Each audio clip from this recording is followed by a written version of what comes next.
fún gbogbo ẹ̀yin tẹ́ wo apá kìíní múvì ìyá yìí lágbára elédùà àníjẹ́yà lásán lórí ọmọ. Látọjọ́ tí mo ti máa ń wo múvì mi kì í really give review but múvì yìí ó wà top notch as in ó wà very emotional. From my own view mo rí pé ìyá yìí jẹ́ àlórí àwọn ọmọ yìí gan. Nǹkan tí mo wá ń wò ni pé ṣé ó normal báwọn ọmọ yẹn sọ pé okay o bàbá wọn náà fẹ́ lọ bá o pé wọ́n fi àwọn sílẹ̀ cause mi ò wo múvì kì í feel so down like this before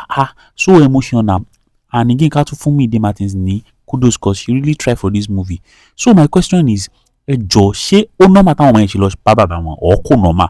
cause to me it's not like it's not normal but ó wo nǹkan tó náà ti face lórí wọn dáadáa tó sọ pé okay they should not go. So as ọkùnrin to me question tí mo ní ni pé ṣó dope táwọn ọmọ yẹn ṣe lọ bá bàbá wọn àti pé gẹ́gẹ́ bí obìnrin ṣó dáa tó yẹ pé okay ká tẹ̀ sọ pé ó ti jà lórí wọn ṣó make sense tó ṣe sọ pé kán má lọ rí bàbá wọn pé tán bá lọ pé òun ti kọ́ wọn lọ́mọ cause no matter what ọmọ ṣáà máa béèrè bàbá ẹ̀. So question mi ni pé ṣó make sense táwọn ọmọ yẹn ṣe padà lọ bá bàbá wọn.